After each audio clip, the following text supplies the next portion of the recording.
If you've ever considered how ancient Egyptian civilization could endure for more than 3,000 years through invasions, internal upheaval, and shifting religious beliefs, yet still produce some of the most iconic art, architecture, and mythology the world's ever known, or if you have wondered why images of ancient Egypt are so familiar to us more than 2,000 years since the fall of ancient Egypt and thousands of miles away, if so, then today's book just might be for you. Today, I'll be reviewing Ancient Egypt, A Very Short Introduction by Ian Shaw.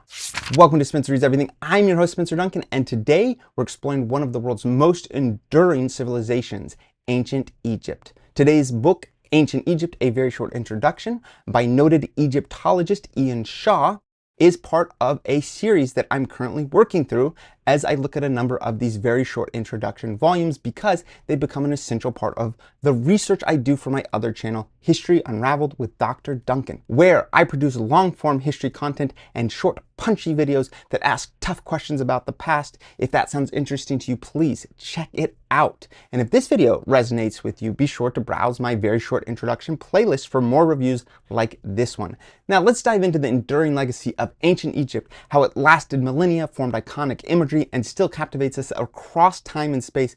But first, a word on the author. Ian Shaw is a British Egyptologist and social historian. Born in 1961, he earned his PhD from the University of Cambridge and is currently a reader in Egyptian archaeology at the University of Liverpool.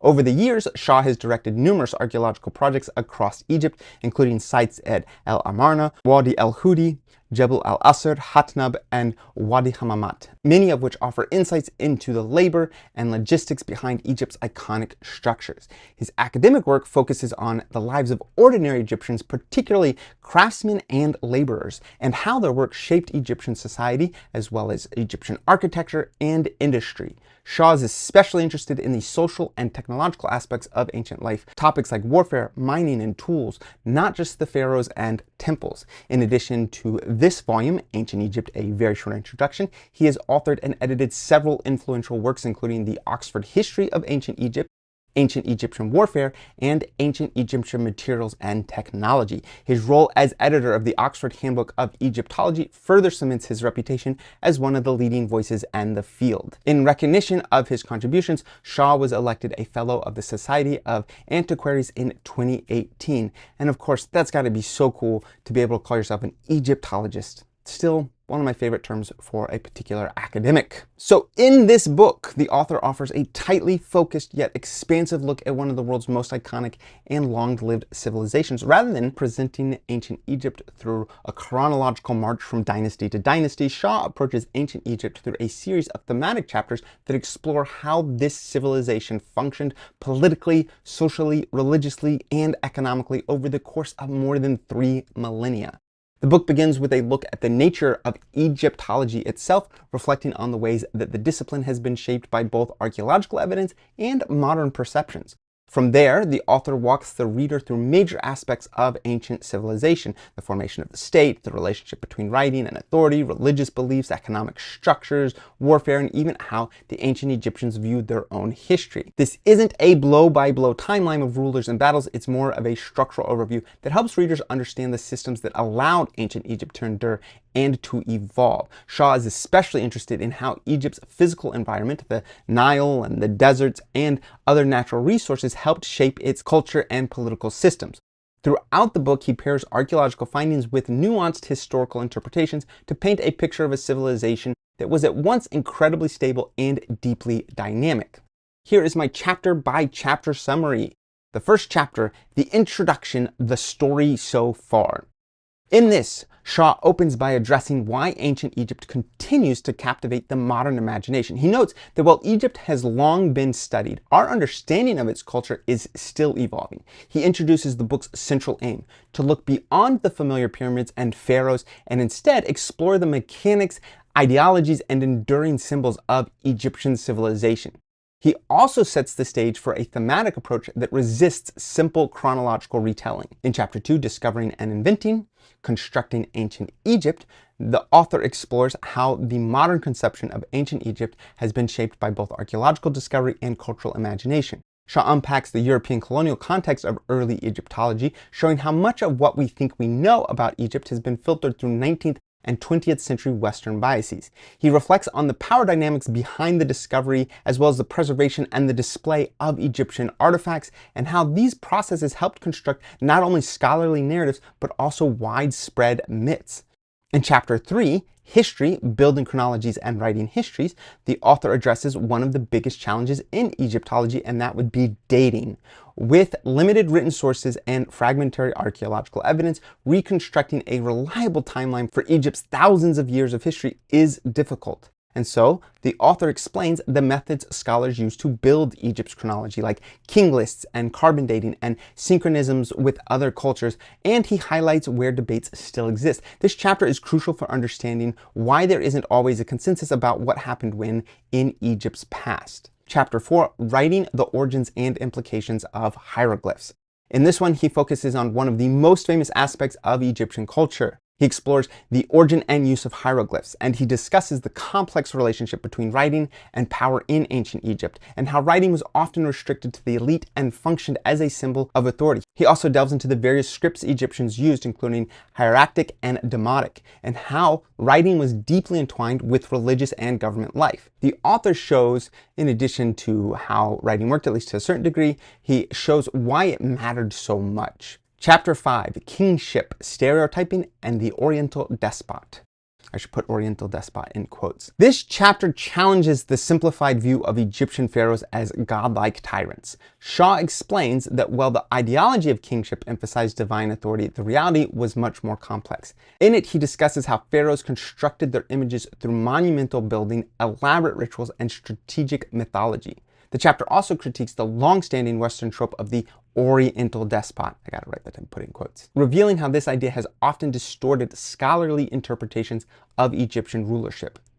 In chapter 6, Identity, Issues of Ethnicity, Race, and Gender, this is one of the more contemporary chapters. In this, the author explores how Egyptologists and others have wrestled with questions of race, ethnicity, and gender in ancient Egypt. He emphasizes that ancient identities don't map neatly onto modern categories. The Egyptians didn't categorize themselves by race as we understand it today. The author also discusses representations of foreigners in Egyptian art and literature, as well as the roles of women in society and the complex interplay of gender and power. In chapter 7, Death, Mummification, Dismemberment, and the Cult of Osiris, this chapter examines Egyptian death practices and religious beliefs surrounding the afterlife. The author discusses mummification not just as a technique, but as a deeply symbolic ritual, worth noting because this is one of the most persistent things that people know about ancient Egypt. And he also unpacks the story of Osiris, whose dismemberment and resurrection formed a key myth, and how this narrative shaped funerary customs. The emphasis here is on the philosophical and theological underpinnings of Egyptian attitudes toward mortality rather than just the how-to of burial practices. Chapter 8, Religion, Egyptian Gods and Temples. The author outlines the structure of Egyptian religion, focusing on how gods and temples and priests helped maintain cosmic and social order. Rather than offering a full catalog of deities, he discusses the function and fluidity of Egyptian gods and how they could merge as well as shift roles and reflect political changes. In addition to being places of worship, temples were also centers of economy and education, and obviously a key manifestation of power. And this chapter stresses how religion permeated every level of life in Egypt.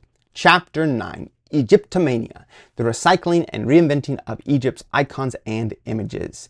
In this, the final chapter, it examines how ancient Egypt has been reinterpreted and appropriated through the ages, from Roman fascination to Renaissance revival to the Napoleonic campaigns and Hollywood spectacles. The author explores how these later uses of Egyptian imagery have shaped popular perceptions of the civilization. We're talking the pyramids on dollar bills, as well as Cleopatra in cinema, and it's also a reflection on how Egypt has been turned into a symbol of mystery and exoticism and power across cultures and centuries. Of course, there are several distinct arguments that the author is making throughout this presentation. A key part of these works is that they are still engaging with the most active debates in this field. So the author challenges the ideas of what we know about Egypt. And so the author makes a few really important arguments. I'm sure there's more, but these were the ones that stood out to me. For example, ancient Egypt as a construct of modern imagination. The author challenges the idea that what we know about Egypt is simply the result of archaeological discovery. Instead, he argues that much of what we think of as ancient Egypt has been filtered through colonial era assumptions and modern cultural projections.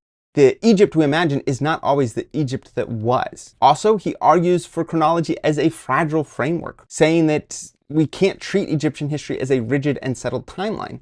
He emphasizes that our understanding of dynastic chronology is tentative and often very contested. He highlights the limitations of archaeological data and the interpretive nature of reconstructing Egypt's past. And he argues that history is as much constructed as it is recovered. This is true about any history, but is especially true about a type of history that, although there are ample sources, we still have significant restrictions that I think are always worth recognizing. And in addition to those restrictions, the fact that this is a part of history, such a dominant force in pop culture for decades now. All those are important things for understanding how it has been a constructed and recovered history. He also argues for hieroglyphs as a tool of power, not just communication. He pushes back against the romanticization of hieroglyphs as merely mystical symbols. Instead, he argues they were a practical and political tool used by the elite to legitimize authority, as well as conduct state business and control religious narratives. Writing was very restricted. It certainly was not universal, and its purpose was as much about reinforcing hierarchy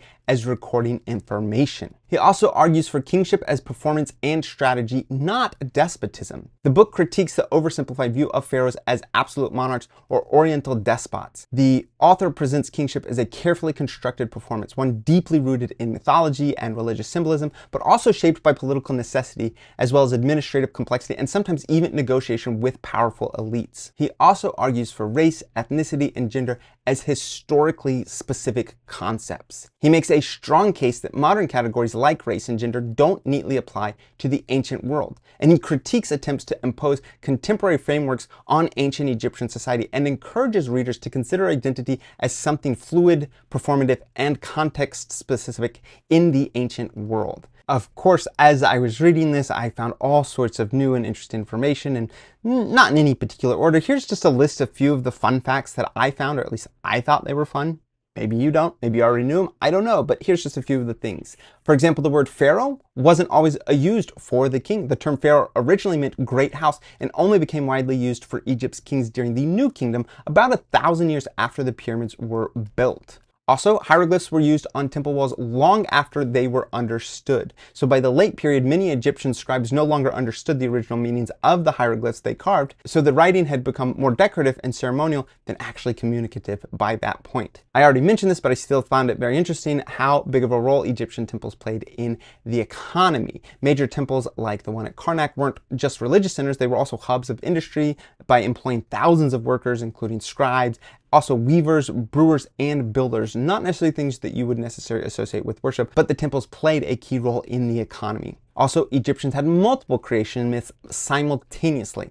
Rather than having one single story of how the world began, different cities had their own versions. One involved the god Ptah thinking the world into existence, another had the god Atum emerging from the primordial waters. And if that sounds interesting to you, please check out my Great Courses video on creation myths. Also, they weren't obsessed with death, they were obsessed with continuity. Egyptian mortuary practices, including mummification and tomb decoration, were about preserving ma'at, the balance and order of the cosmos, not just about personal survival after death. Also, Egyptian art was very coded. While Egyptian art might look repetitive, that's because it was meant to convey symbolic meaning, not realism. For example, a pharaoh was always depicted in an idealized form regardless of their actual age or appearance. The Sphinx is older than we used to think, but is still very mysterious. The author discusses how the Great Sphinx, traditionally dated to the reign of Khafre around 2500 BCE, might have been recarved and reused in later periods. Its original purpose is still highly debated. Another interesting fact, Egypt's rediscovery helped spark modern archaeology.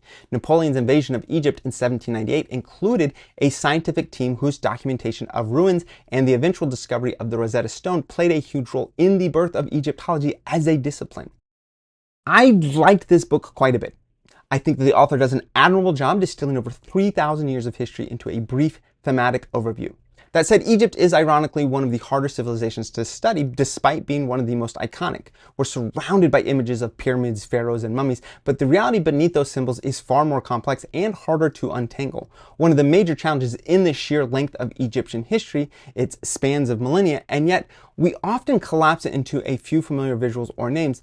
Add to that the difficult to track names, as well as the repetitive artistic conventions, and the kind of institutional stability that can blur the distinctions between different dynasties or periods, and it quickly becomes just a little too confusing. Part of the reason why I think that we have a tendency to boil it down. This book tries its best to cut through that fog by focusing on themes rather than just a dynastic timeline. I think that the author offers useful frameworks for making sense of that complexity. But I'd still say that there are some inherent limitations. Not everything can be covered in this format, and readers might occasionally wish for more depth or clarity. But for a short introduction, it's thoughtful, obviously well-researched, and I think it is full of insight. That being said, who is this for? Well, this book is ideal for readers who are already curious about ancient Egypt and want a compact but conceptually rich overview. If you're interested in questions of how we know what we know, or why Egypt has held such fascination across time, or how power and religion and writing intersected in one of the world's most iconic civilizations, this is a great entry point. It's particularly well suited for people who enjoy thematic overviews rather than chronological storytelling, especially for such a long time period. Also, it is for the kind of reader who wants to understand the cultural logic of kingship and the politics of tomb building, or the layers of meaning behind the hieroglyphs. It's also a great pick for students, lifelong learners, or fans of public history looking for something more nuanced than a museum placard, but a little less demanding than an academic monograph. And if you've already read other entries in the very short introduction series and you enjoyed those and you are familiar with their approach, then I do think you'll enjoy this one as well. So who is this not for? This book is probably not the best fit for casual readers who are looking for a simplified storybook style narrative about ancient Egypt, or if you're hoping for a linear history filled with dramatic tomb discoveries or pharaoh biographies or tie-ins to movies like The Mummy, or TV specials about curses of the pyramids, you may find this book a little too restrained and a little too academic. I think, like many in the very short introduction series, this volume is written for a more scholarly or analytically minded audience who they just don't specialize in this. It assumes some familiarity with historical thinking and doesn't spend much time breaking down basic concepts like the names of places, and themes can be complex, especially if this is your very first foray into ancient Egyptian studies. And while the author addresses cultural fascination with Egypt or Egyptomania, don't expect to find your favorite pop culture depictions explored in depth. This is very much a book about how Egypt functioned in its own time and how scholars have interpreted it since, not about how it shows up in comic books or movies or Halloween costumes, although that does get slightly touched upon. In the end, I'd say Ancient Egypt, A Very Short Introduction, offers a smart, thematic approach to one of the world's most enduring civilizations. The author Ian Shaw manages to cover a lot of ground in under 150 pages and raises important questions about how we construct historical narratives, also about what Egypt meant to its own people and how it continues to shape global imagination. While it won't be the easiest read for complete newcomers, I appreciated the book's depth, also the clarity of its themes, and the effort to move beyond just kings and pyramids. It is a thoughtful, rewarding introduction. I would love to hear your thoughts on this book or on any of Ian Shaw's other works, or even how you've approached the vast and sometimes overwhelming world of ancient Egypt. Please let me know your thoughts in the comments. Again, if you're enjoying this video, be sure to check out my very short introduction playlist for more videos like it, as well as for a similar type of video, my playlist on the great courses. And if you're enjoying this video or any of my videos, please share them. The more people that know about my channel, the more videos I can make. And don't forget to like, subscribe, turn on those notifications, and until next time, keep those pages turning.